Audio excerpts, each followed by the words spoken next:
Hey guys, thanks for tuning in to another video on ForgottenWeapons.com. I'm Ian McCollum, and I am here today at the Musée des Armes in Liège, part of a larger museum complex here in the center of Liège, and they have a tremendous selection of very interesting firearms, including this model of 1854 French Pin Fire open bolt single shot rifle. How's that for an interesting set of characteristics? This was named the Treuille de Beaulieu, or something reasonably similar to that. My French pronunciation isn't quite up to this one yet. Designed by a general of the same name in 1854. And this is right at the beginning of when everybody is starting to experiment with the new technology of metallic cased cartridges. So this, like some of the other guns that were just this early, was actually originally used with copper cased ammunition. Copper is not as good of a cartridge case of an obturator as brass is, and copper would fairly quickly give way to brass as the cartridge case material of choice. But this is one of those few guns that was actually used with copper cases at the beginning.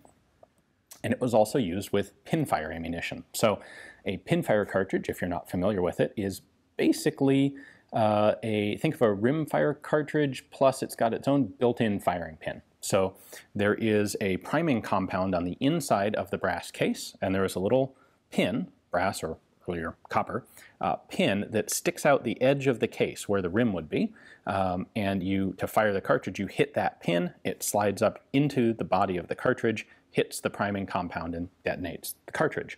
This was one of the early forms of self-contained metallic cartridge, and you'll find them typically in revolvers, but they did see use in rifles and shotguns as well, like this one. So this used a 9x46mm Pinfire cartridge, black powder, of course, relatively not particularly powerful cartridge.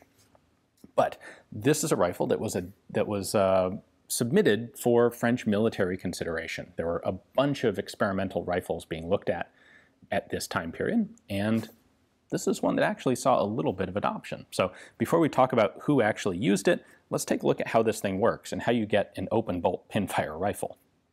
So the basic mechanical function here is a falling block or a rising block. And if we look at the bottom, what looks like a trigger here is actually a cocking lever. The trigger is this guy right there, and the trigger guard actually doubles as the firing spring. So to use this, we're going to grab this hook and pull it down, and that is going to lower our breech block, right like that. The sear is very simple and external. This ledge on the trigger locks into that notch in the bolt lever. There is a second safety notch down here, which will stop if you release if this gets bumped and the trigger remains engaged, this will stop the bolt just before it actually fires the cartridge. Once you have the bolt open, you would then go ahead and insert a cartridge. Now, I said this was a pinfire cartridge, but it also has a brass or copper loop coming up at the top of the base of the cartridge. So that loop sits in these two little cutouts there, and that loop allows you to extract the cartridge by pulling it out after it's been fired. Now, you can see this slot in the bottom of the chamber. That is where basically for a pinfire system, we'll call that the hammer, travels. You can just barely see the hammer right above my finger there. When you close the bolt, we can see that hammer right there. You can see it right there. That is going to hit the pin in the Pinfire cartridge and detonate it. So if I have this in this position, that's our safety catch. That stops the bolt coming up just before the hammer would hit the cartridge pin, and if I disengage the safety there by pulling the trigger, that lifts the rest of the way, and right there it fires. And so this is an open bolt gun. The actual firing process is like that. So open the action, pull out your empty cartridge if there is one in there, load a new cartridge. There is no manual safety, so don't load it until you're ready to fire it, and then pull the trigger. At the end of its travel here, the hammer hits the pin, that fires the cartridge. This locking block, of course, can only travel up and down, so it seals the back end and prevents the cartridge from coming out. And that's all there is to it. It's mechanically a pretty clever and simple system. The downside to it is that, like all other open bolt guns, it's difficult to shoot accurately because you have a bunch of material that is moving. You have a relatively long lock time, the difference between the time between when you actually pull the trigger and when the gun fires, because this, of course, has to travel all the way up before it actually fires the cartridge. It's not a particularly powerful round. It is a black powder round, and it fouled the guns relatively quickly. We do have a rear sight that can lift up for shooting out to a maximum of 450 meters there. We have a center slider right there that you can move to change range or just use your basic battle sight.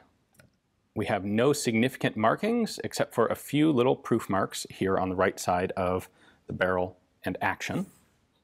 And overall, this is a very handy, svelte, lightweight, small little gun. Brass furniture and a relatively elaborate large nose cap here with a bayonet lug. There's our front sight. We do have a serial number 24 on the front sight at the end of the barrel. These were only made for basically a 100-man unit, so of course production was very small. The bayonet is really actually a sword, so if you were going to use this as a sword, you actually hold it upside down compared to how it mounts as a bayonet. We have a muzzle ring here in the handguard and a locking groove and catch on the back of the, well, what would be the pommel, and a straight-bladed, literally 1 meter long sword blade. So when fitted on the rifle, this just locks in like that. And this was done, of course, primarily for display. The Cent Gardes are largely ceremonial troops, and they want to look impressive. And what better way to look impressive than by having a really ridiculously long bayonet on what is otherwise a fairly short carbine. Now, I said this was the model of 1854. That's because Napoleon III actually chose this as one of the weapons to arm his Cent Gardes, or his 100 Guards. This was a small elite unit of men who were tasked with basically escort and personal protection of the emperor. And they needed, well, he wanted them to have a gun that was high-tech, cutting-edge, and this new metallic cartridge technology certainly met that requirement. Now, on top of all that, it also got a meter-long bayonet, because this is a relatively short gun and doesn't look particularly imposing. So what's the best solution? Stick a sword on the end of it. Why not?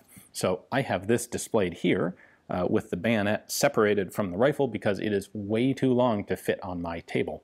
But let's take a quick look at how that actually goes on to the end of the gun. That bayonet's even taller than me, and I'm probably taller than the typical French soldier of the 1850s. The bayonet is 1 meter long. The rifle itself is just a hair under 1 meter long. So you're looking at a little bit in excess, actually several inches in excess of 6 foot. I'm 5'10", so that is a very long combination. Take the bayonet off, and now you have a significant sword. Actually a nicely balanced, well-made sword, and a little lightweight carbine. Well, a big thanks to the Liège Arms Museum for giving me the opportunity to take a look at this Treuille de Beaulieu. I'm still butchering that name. It'll be years before I get that one right. But they have a very nice selection of both civilian and military firearms on display here from a wide variety of time periods, the modern going all the way back to the 1500s, and some very interesting and unusual technological examples, because of course Liège has been a center of firearms development and manufacture for hundreds of years now. So if you find yourself in Belgium, definitely take the time to get down to Liège and take a look at the Arms Museum. Hopefully you enjoyed the video. Thanks for watching.